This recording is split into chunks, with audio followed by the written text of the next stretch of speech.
আসসালামু আলাইকুম। এবিসি আন্তর্জাতিক খবরে আপনাকে স্বাগতম। শুরুতেই সংবাদ শিরোনাম, এরপরেই বিস্তারিত। পুরো মধ্যপ্রাচ্য জুড়ে বাড়ছে তৃতীয় বিশ্বযুদ্ধের দামামা, আর এরই মধ্যেই আমাদের হাতে এসে পৌঁছেছে গুরুত্বপূর্ণ আন্তর্জাতিক সংবাদ। শুরুতেই শিরোনাম, সিরিয়ার নতুন শাসকদের প্রতি হিজবুল্লাহ প্রধানের আহ্বান। এরপরেই জানাবো, সিরিয়ায় ইসরায়েলি হামলা নিয়ে এবার মুখ খুললেন বিদ্রোহী নেতা জোলানি। জানিয়ে দেব, গাজায় একদিনে আরো 50 ফিলিস্তিনিকে হত্যা করল মানবতা শত্রু ইসরায়েল। এদিকে ইরানের নতুন চমক, সাগরে নামল শহীদ বাঘেরি। এবং সর্বশেষ জানাবো, যুদ্ধবিরতির মধ্যেই আবারও লেবাননে ইসরায়েলি হামলা, নিহত এক। এতক্ষণ শুনছিলেন সংবাদ শিরোনাম, এবারে বিস্তারিত। তবে তার আগে প্রতিদিনের আপডেট আন্তর্জাতিক সংবাদ সবার আগে পেতে ভিডিওটিতে একটি লাইক দিয়ে চ্যানেলটি সাবস্ক্রাইব করার অনুরোধ রইল। সিরিয়ার নতুন শাসকদের প্রতি হিজবুল্লাহ প্রধানের আহ্বান। ইসরায়েলকে স্বীকৃতি প্রদান না করা এবং তাদের সাথে সম্পর্ক প্রতিষ্ঠা না করার জন্য সিরিয়ার নতুন শাসকদের প্রতি আহ্বান জানিয়েছে লেবানন ভিত্তিক প্রতিরোধ আন্দোলন হিজবুল্লাহ। টেলিভিশনে প্রচারিত এক বক্তৃতায় হিজবুল্লাহ নেতা নাইম কাশেম বলেন, আমরা আশা করব যে ক্ষমতায় আসা নতুন দলটি ইসরায়েলকে শত্রু মনে করবে এবং এর সঙ্গে সম্পর্ক স্বাভাবিক করবে না। সিরিয়ার প্রেসিডেন্ট বাশার আল আসাদ উৎখাত হওয়ার পর এই প্রথম প্রকাশ্যে বক্তব্য রাখলেন নাইম কাশেম। তিনি স্বীকার করেন যে বাশারের পতনের পর তারা সিরিয়ার সাথে থাকা তাদের সরবরাহ রুট খুইয়ে ফেলেছেন। তিনি বক্তৃতায় বাশারের নাম বলেননি, তবে জানান সিরিয়ায় স্থিতি অবস্থা ফিরে না আসা পর্যন্ত নতুন শাসকদের ব্যাপারে কোনো মন্তব্য করবেন না। তিনি ইসরায়েলের উচ্চাভিলাষ সম্পর্কে বলেন, ইসরায়েল গাজায় বসতি স্থাপন করতে চায়, পশ্চিম তীরকে আমেরিকার সহায়তায় দখল করে নিতে চায়। তিনি বলেন, ইসরায়েল যেসব অপরাধ করছে এটি তাদের কোনো সাফল্য নয়, আর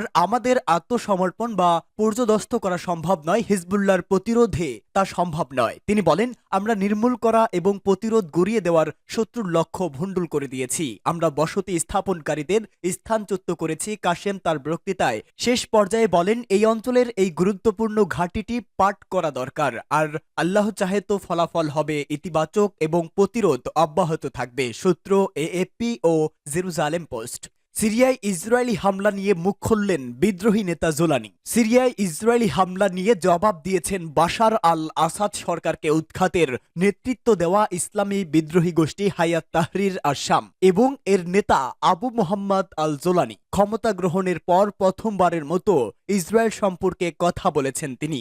সিরিয়ার টিভি নিউজ চ্যানেলের সাথে একটি সাক্ষাৎকারে আল জোলানি বলেন, সিরিয়ায় বিমান হামলা চালানোর জন্য ইসরায়েলের আর কোনো অজুহাত নেই এবং সাম্প্রতিক আইডিএফ সিরিয়ার মাটিতে হামলার লাল রেখা অতিক্রম করেছে এবং এই অঞ্চলে একটি অযৌক্তিক উত্তেজনা বৃদ্ধির হুমকি দিয়েছে।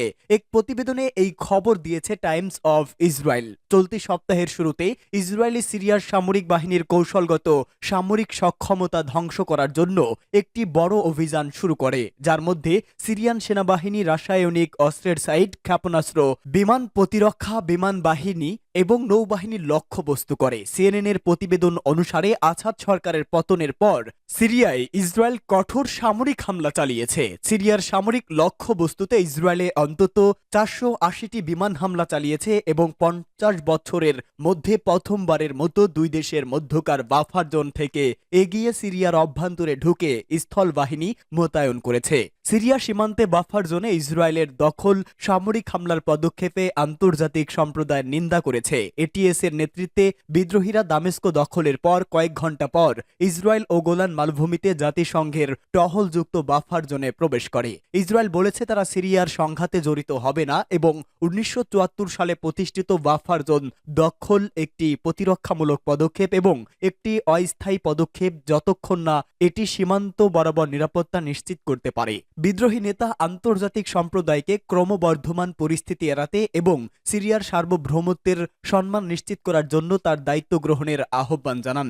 ইসরায়েলের নাম সরাসরি উল্লেখ না করে তিনি নিরাপত্তা ও স্থিতিশীলতা নিশ্চিত করার একমাত্র উপায় হিসাবে কূটনৈতিক সমাধান এবং অপরাধমূলক সামরিক পদক্ষেপের বিকল্পের উপর জোর দেন।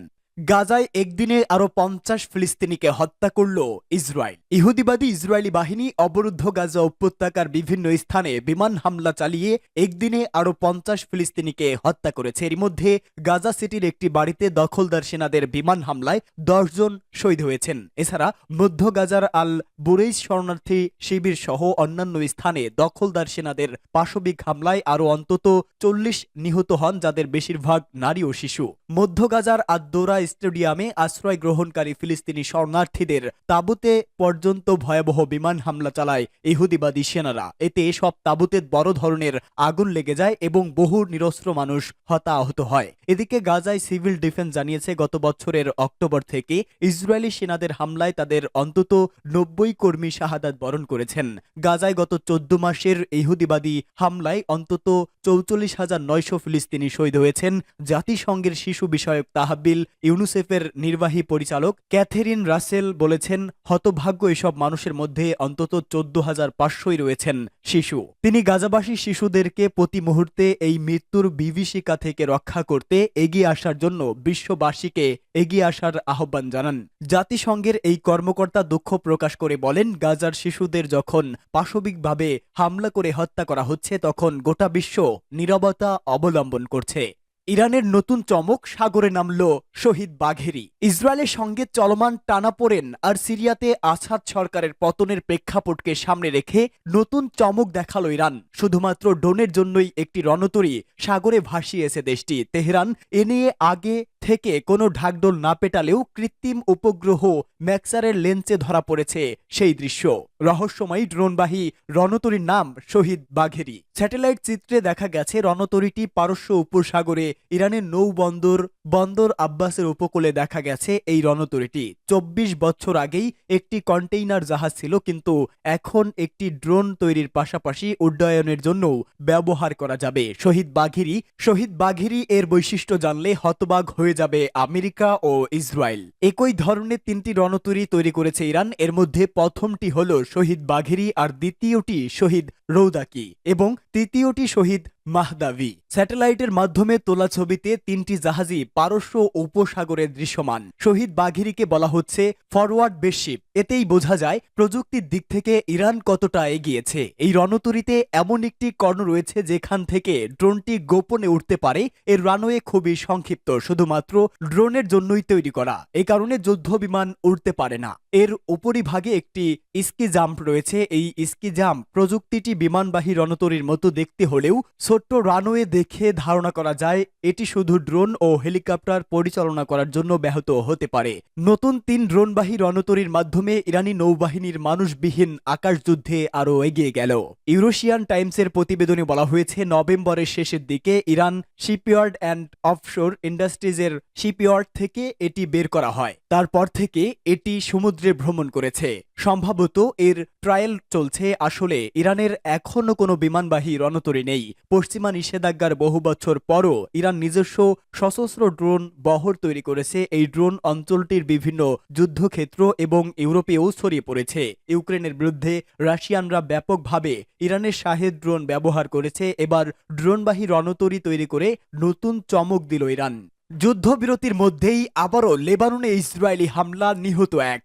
হিজবুল্লাহর সঙ্গে যুদ্ধবিরতির মধ্যেই আবারও লেবাননে হামলা করেছে ইসরায়েল। লেবানন অভিযোগ করেছে দেশটির আল খিয়াম সীমান্ত গ্রামে বিমান হামলায় একজন লেবাননি নাগরিক নিহত হয়েছে। অথচ এই অঞ্চল থেকে ইসরায়েলি প্রতিরক্ষা বাহিনী সম্প্রতি হিজবুল্লাহর সঙ্গে যুদ্ধবিরতি চুক্তির অংশ হিসাবে সেনা প্রত্যাহার করে নিয়েছে। হামলার সত্যতা নিশ্চিত করে ইসরায়েলি সেনাবাহিনী দাবি করেছে তাদের সেনারা দক্ষিণ লেবাননে হিজবুল্লাহর অস্ত্র খুঁজে পেয়েছে। এক প্রতিবেদনে এই খবর দিয়েছে টাইমস অফ ইসরায়েল। এক বিবৃতিতে লেবাননের স্বাস্থ্য মন্ত্রণালয় বলেছে, আল খিয়াম শহরে ইসরায়েলি শত্রুদের হামলায় একজন নিহত এবং অন্য একজন আহত হয়েছে। ইসরায়েল এর আগে বলেছিল তারা যুদ্ধবিরতি চুক্তি লঙ্ঘনকারী হিজবুল্লাহ অপারেটিভদের লক্ষ্যবস্তু করেছে। যুদ্ধবিরতি অনুযায়ী লেবানন থেকে সেনা প্রত্যাহারের জন্য 60 দিন সময় পেয়েছিল ইসরায়েল। আইডিএফ নিশ্চিত করেছে তারা আল খিয়াম থেকে সেনা প্রত্যাহার করেছে। যুদ্ধবিরতির পর লেবানন থেকে প্রথম সেনা প্রত্যাহারের কথা জানা ইসরায়েল। এছাড়া লেবাননের সেনা সেনাবাহিনী বলেছে তারা জাতিসংঘের শান্তি রক্ষা বাহিনী ইউনিফিলের সাথে সমন্বয় করে সেখানে মোতায়েন রয়েছে। এদিকে আইডিএফ গত শুক্রবার বলেছে যুদ্ধবিরতির মধ্যে দক্ষিণ লেবাননে কর্মরত তাদের সেনারা এখনও হিজবুল্লাহর অস্ত্র খুঁজে পাচ্ছে।